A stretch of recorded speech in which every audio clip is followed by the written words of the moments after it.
Hello, sewing people of the internet. Today I want to answer a question that I get a lot, and that's what kind of sewing machine should you buy?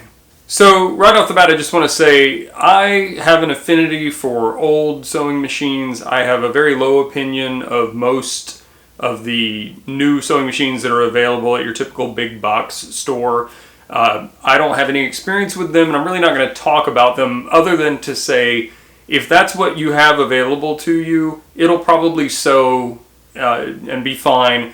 I think they're not particularly well made, and I just like older stuff better because it's, well, we'll get into that. So just know that I'm basing all this on my opinion and my experience, and your results may vary. So if you need to buy a cheap plastic sewing machine from a big box store and it gets you sewing, awesome. Maybe later you can buy a good machine. So I'm going to talk about three categories of sewing machine today. Vintage domestic machines, the portable walking foot machine, and an industrial walking foot machine. I'm leaving out of these three categories industrial machines that are not walking foot machines. I'm leaving them out because, in my opinion, while they're ruggedly built and very fast, they don't necessarily add a lot of capability over a comparable vintage domestic non-walking foot machine. Depending on what your sewing needs are, an industrial non-walking foot might be the perfect machine for you. I'm kind of basing this on the assumption that you might have a wide variety of sewing needs, so I'm just not including those, but just know that that's an option you might want to look into. In the video, Why Do I Have So Many Sewing Machines, I revealed that, to me, I think the one sewing machine that I want, and I think you probably need, is actually two sewing machines. The reason for that is if you want to sew projects like this waxed canvas, heavy-duty backpack with a motorcycle inner tube bottom, then you're going to need something with a walking foot to do this well. You could maybe get by with a non-walking foot machine, but you're really going to struggle with it. But if you also like to sew with Tyvek or really lightweight materials for like ultralight backpacking, then you'll not want to sew that on a machine with a walking foot. It's not going to help, and it's going to make it maybe even more difficult. So a standard vintage domestic non-walking foot machine would be ideal for this kind of thing. I like to sew a wide variety of things, so for me, it's really a two machine minimum. Alright, so first let's talk about vintage domestic machines. In my opinion, if you're just starting out sewing, you want to go buy a vintage domestic machine. They can be purchased very inexpensively, and you might even know someone who has one that they'll give to you. I've paid as little as 20 bucks for one. I've had them given to me, and even if you paid full price to a Craigslist seller, 50 bucks to buy a really good machine.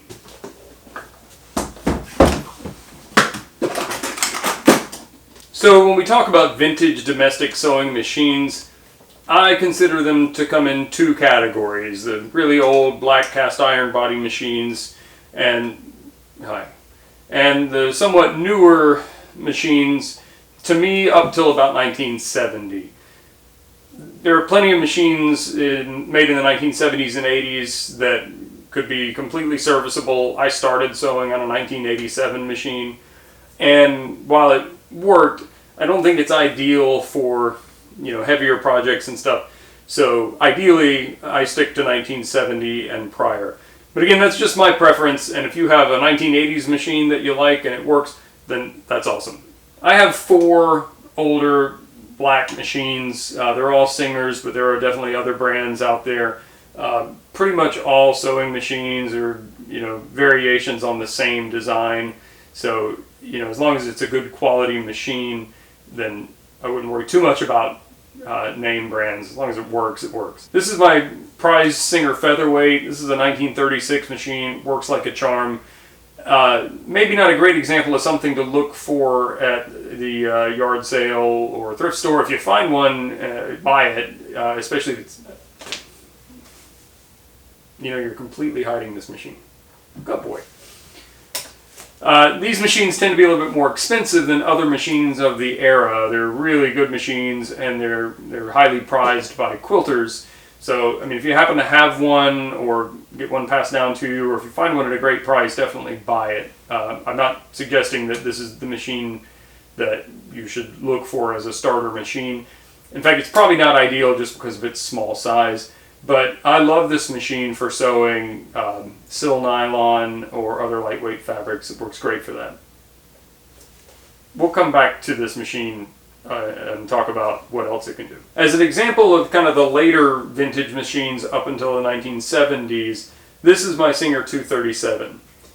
This is my favorite machine probably of all of them. I mentioned in the Why Do I Have So Many Machines video that this machine and the Sailrite are the matched pair, so to speak, that I would keep if I had to get rid of everything else. And the reason for that is they both use the same bobbin, so I could hypothetically be sewing on something with the Sailrite, and if I needed to do a quick zigzag stitch, I could just swap everything over and not have to wind another bobbin to have matching thread or whatever. So it's convenient, but it's not really necessary. This machine was built in 1968 or so, I think 68 to 72. As I understand it, this is the last Singer machine that had all metal gears inside. There's no nylon gears. My opinion has shifted somewhat on the nylon gear thing. When I first started learning about sewing, I was under the impression that nylon gears should be avoided because they were a ticking time bomb and going to break and then your machine was ruined. I have a couple of machines that have nylon gears. I've never had a problem with them. These machines are usually pretty inexpensive, so if you buy one that has nylon gears and you use it for a while and it breaks, go buy another one if you can't find a gear for it. I don't think it's the problem I was led to believe, and I may have led others to believe. Sorry. But this one is an all-metal geared machine, so hypothetically it might last longer than a comparable machine with nylon gears. The Singer 237 has zigzag capabilities. I don't think you need to have zigzag for most sewing of the utility type stuff that I tend to do. It is nice to have, though, in case you want to do bar tacks and occasionally some kind of decorative stitching. Incidentally, there's a version of this machine called a 239 that's straight stitch only. I just missed one on Craigslist a couple months ago. As I said, this is just an example. There are plenty of other machines from this era. This is my Singer 348, which is another great machine. I've got a review on this one if you want to check that out. You don't necessarily have to go out and find a Singer 237. They're relatively common. I've seen quite a few of them online over the years. But this is just a good example of the kind of machine that you might look for, especially starting out. So let's talk about some of the advantages and disadvantages of a vintage domestic sewing machine. First, let's talk about disadvantages. One, like I said, if you want a Singer 237 in particular, let's say, then you're going to have to hunt around and find one or wait until one becomes available. You can't just go to the store and get one. When you're buying vintage items on the used market, you're kind of at the mercy of what is on the market. There are people who ship machines. You can buy them on eBay and stuff. I haven't ever done that, but I imagine that the cost of shipping is going to add significantly. So it really would need to be something that you're confident in buying and something you really, really want. All of the vintage domestic sewing machines that I've used have been exceedingly capable. However, they still aren't going to feed difficult to feed or thick materials the way a walking foot sewing machine can. So if you know that you want to sew nothing but thick leather or very thick materials and webbing and stuff, then you may struggle somewhat with a non-walking foot machine of any kind. Another disadvantage in particular of the really old machines is most of those are straight stitch only. And again, zigzag isn't essential in my opinion, but it is a nice thing to have. And maybe if you have a choice between two vintage machines and one has zigzag, that might be a consideration. Vintage domestic machines have some great advantages though.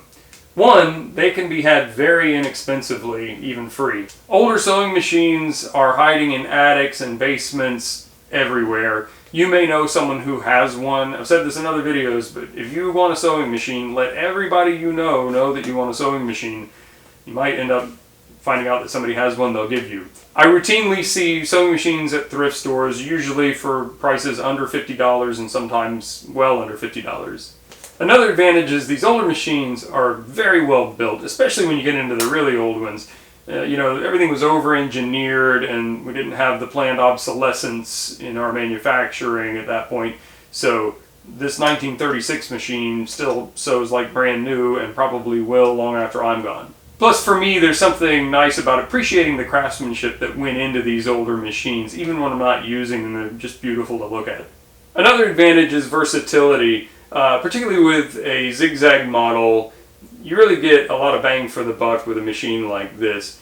This 237 is capable of sewing most of the heavy materials that I use, although again, not as capably as a walking foot machine. But it'll do it, and it'll also sew thinner materials very well, and it has zigzags, so I can use it for bar tacks or for decorative stuff. So you get a lot out of it. Other vintage domestics like my 348 also have the ability to use embroidery cams, so if you're looking for more decorative options, you have that available. I don't really use that, but it is nice to know that it's there. Before we move on from the vintage domestics, I want to talk about the question that comes up more often than any other question when we're talking about old sewing machines, and that is, will it sew leather? You can't search for information on any particular sewing machine without inevitably finding that question asked on a forum somewhere. Here's the thing, it depends on what you mean by leather. There's nothing particularly magical about leather compared to any other material, except for the fact that with most materials that you sew, most fabrics you sew are woven, and the idea is that the needle separates the fabrics by going in between the threads. It doesn't really puncture anything. With leather, obviously, it has to puncture, so you want to use a leather needle. When we're talking about leather, we could be talking about really thin split hides used to upholster a cheap couch. That's leather. But we could also be talking about horse tack, and you're not going to sew horse tack with any vintage domestic machine, and frankly a lot of industrial machines. Sewing really thick leather for actual leather working requires a very special breed of machine that's made just for that. Now, if you want to make a wallet, then that's different.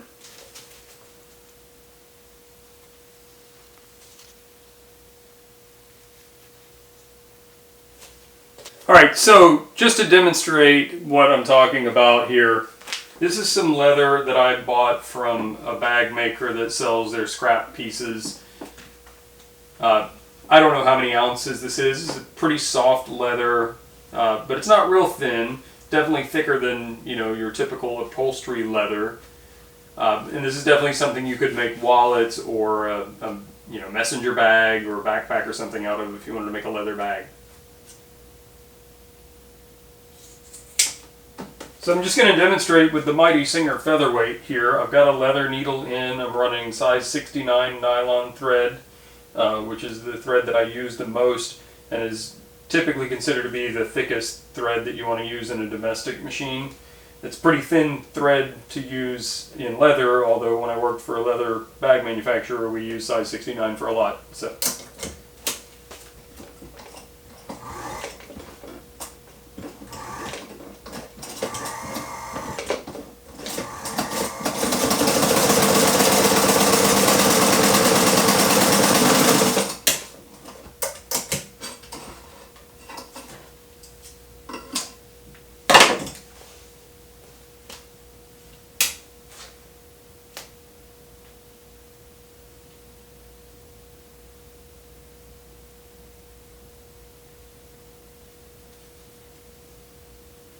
Probably notice I had to help the machine get started just because it doesn't have enough power to really get it started, but once it has some momentum, sews just fine. Would I use this machine to sew leather regularly? Absolutely not, but it can do it. There are two reasons I bring this up. One, if you're looking for a sewing machine and you think, well, geez, I gotta get something capable of sewing leather because one day I might maybe make one wallet for myself, then you can just get any domestic vintage machine and a leather needle and you can probably sew what you want to sew just fine.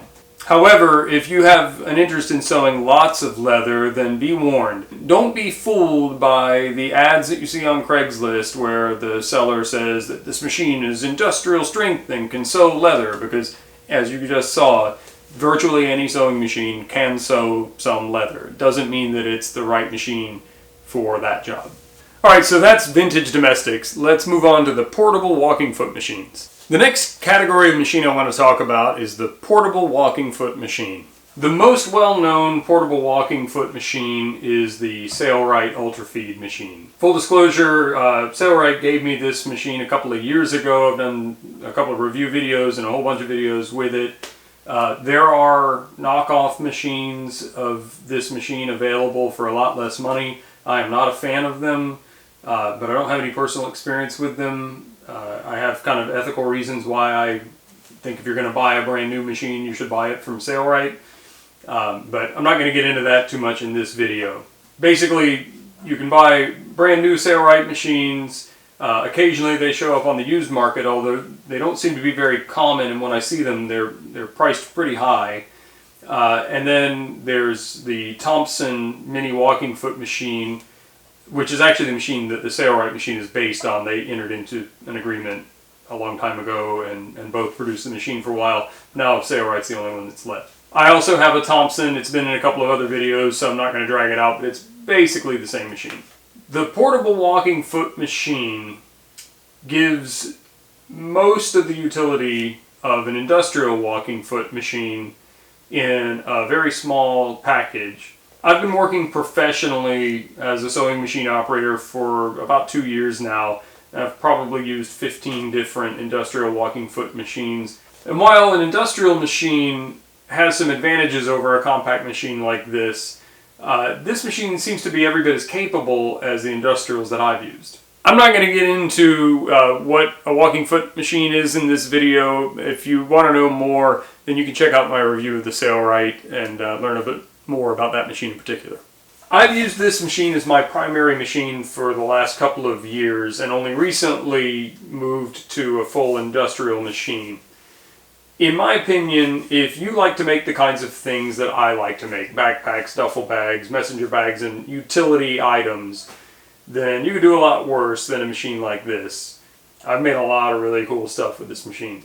Let's talk about some of the disadvantages of a portable walking foot machine.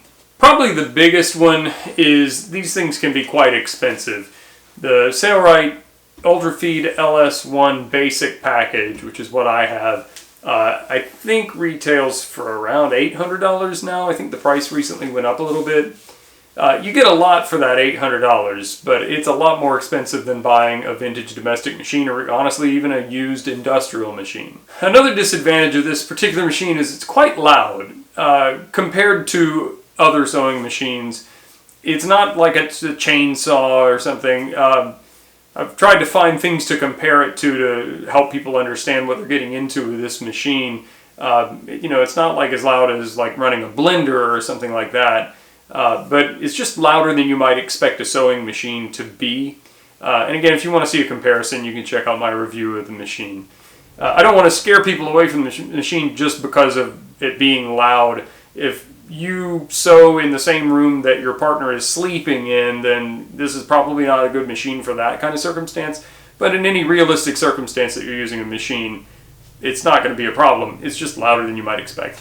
I don't think this machine is ideal for very thin materials. You can change the needle and reduce the foot pressure and use thinner thread and probably make it work.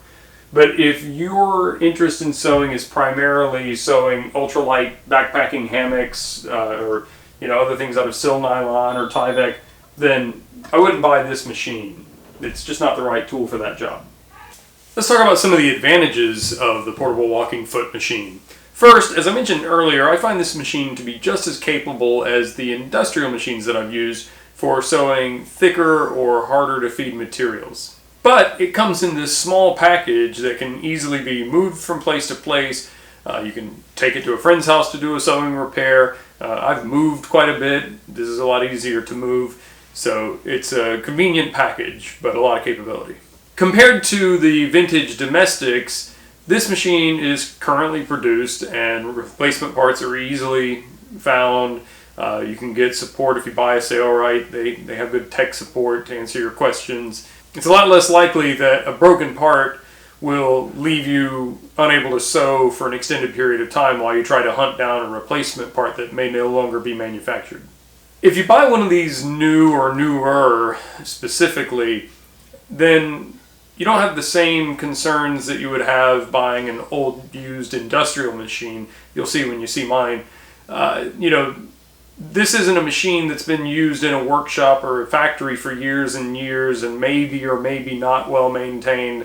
You could potentially buy either a brand new or a newer used one of these and know that you've got a long service life ahead of you. I kind of think of these machines as Goldilocks machines. They have some of the advantages of a domestic machine in that they are small and portable, but they have a lot of the capabilities of an industrial walking foot machine.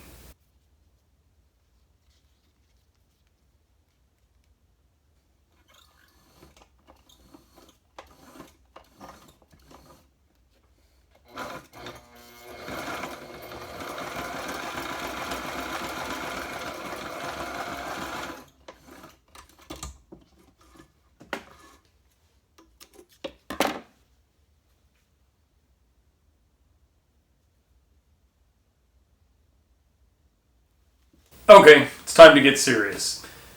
The industrial walking foot machine. Now, I mentioned earlier there are non-walking foot industrial machines, and they have their place, but for, again, the kind of sewing that I am interested in doing, and I think you might be, ultimately you're going to want a walking foot machine.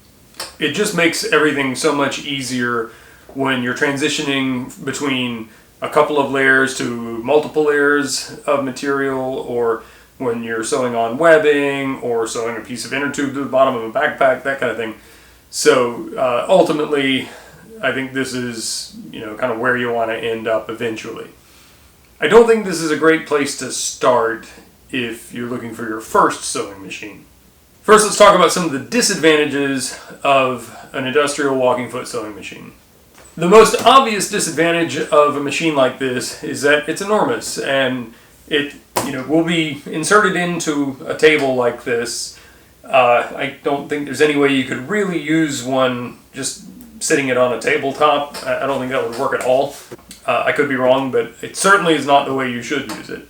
Here at home, I work in a pretty small space, and occasionally I have to move things around to make room for other things that I'm doing. And a table like this makes that more difficult. You can put casters on these and make it a little bit easier to move. It's not that big of a deal, but it just takes a lot of space, a lot more than one of the portable machines does.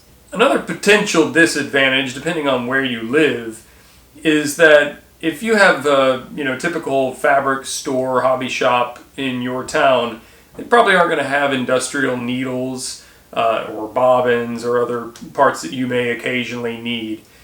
In today's age with the internet, that's not that big of a deal. You can get pretty much anything you want within a couple of days wherever you are.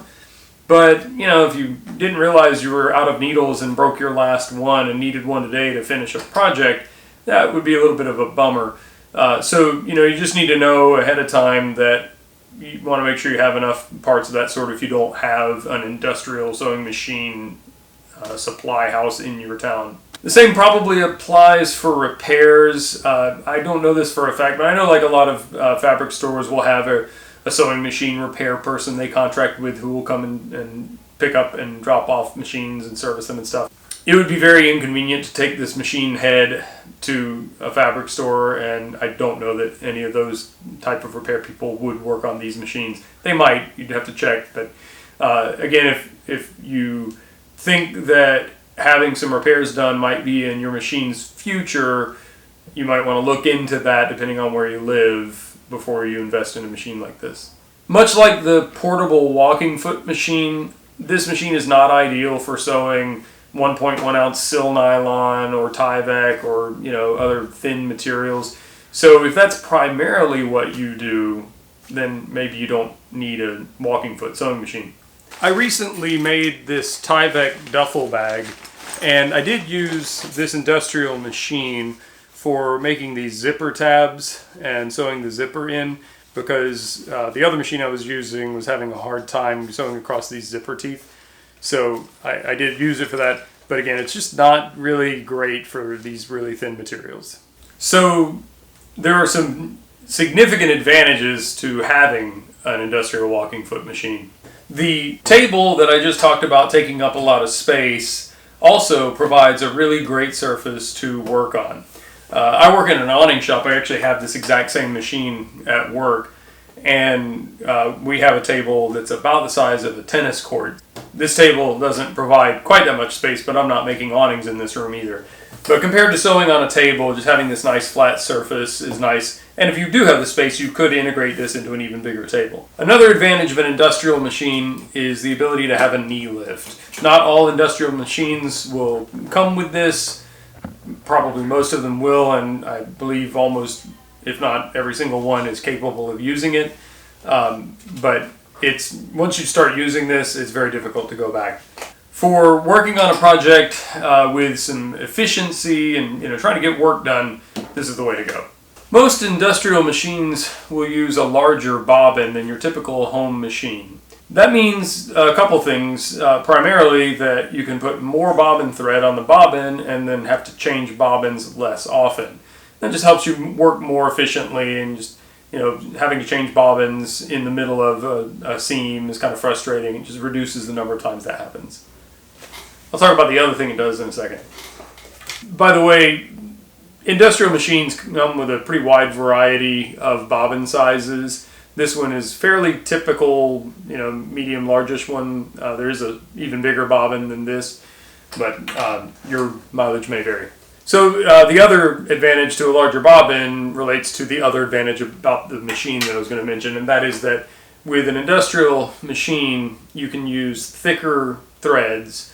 So if you want a stitch line to be decorative on a piece of upholstery or on a bag or something, and you want the thread to really stand out, one way to do that is to use a thicker thread. I mentioned earlier, the kind of conventional wisdom is a domestic machine, you should go up to about size 69.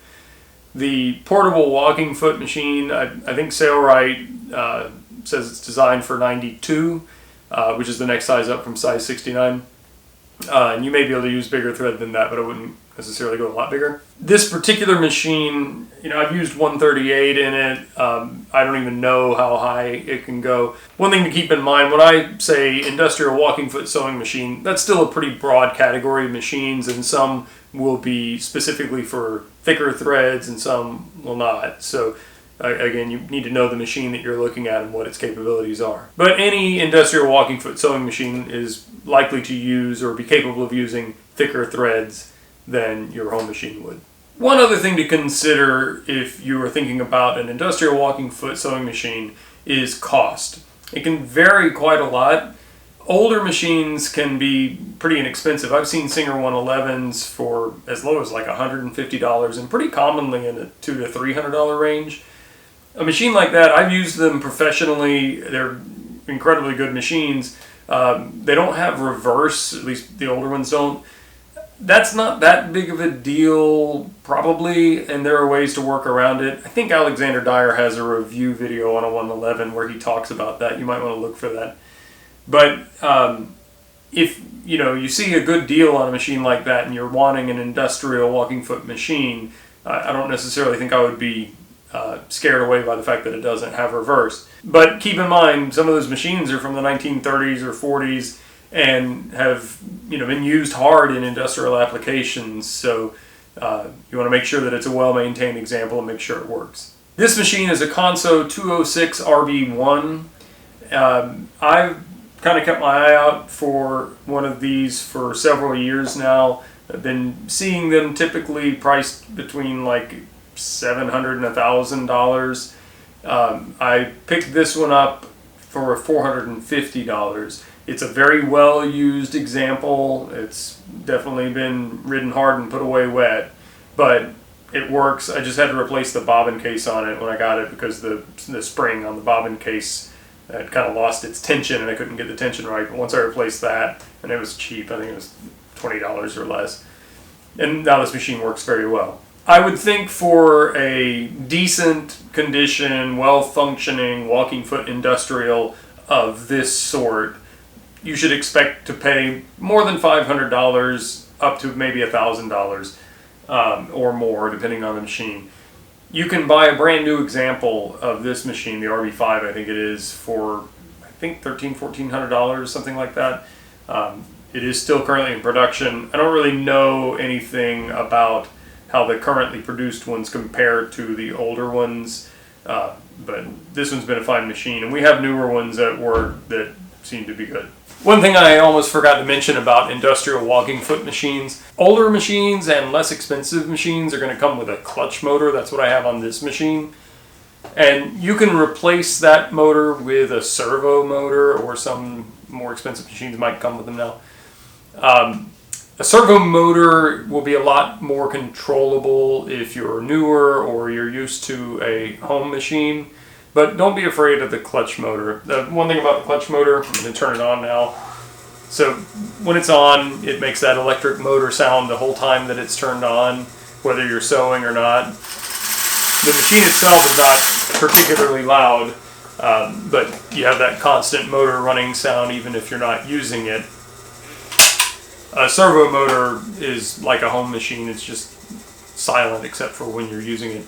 If you're doing a lot of really slow, detailed sewing, then a servo motor would be a good idea. A lot of them you can change the speed of the motor with a dial to slow it way down. But I mean, the clutch motor is fine if you're just doing general sewing, making stuff. You may have to stop and hand wheel it, in parts where it's important that you don't overrun, because it is a little bit easier with these to accidentally apply too much pressure and have it get away from you.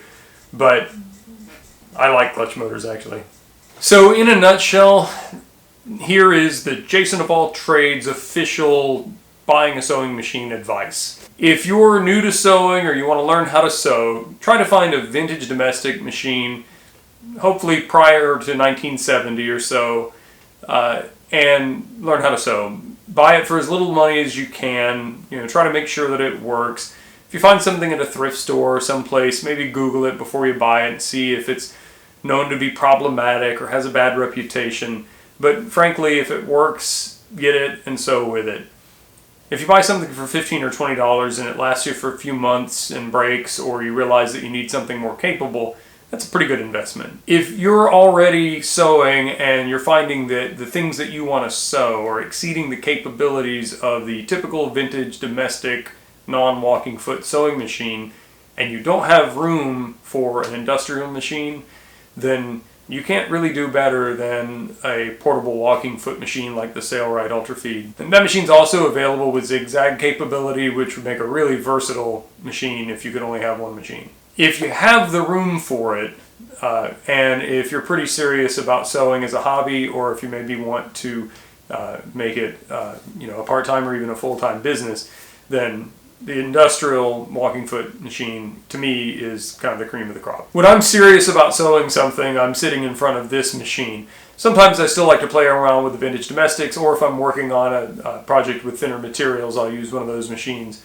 But if I'm trying to get work done, that's the machine I go to. I hope you found that helpful. If you're new to sewing, you might want to check out some of the other videos on my channel. I have a ton of project videos so you can kind of see some things you might make or other machines that you might be interested in looking for. If you're not already a subscriber, I'd love to have you subscribe to my channel. If you want to support what I'm doing, you should see a Teespring shelf, or I'll put a link in the description below, where you can buy some merchandise to help support the channel. Thanks for watching.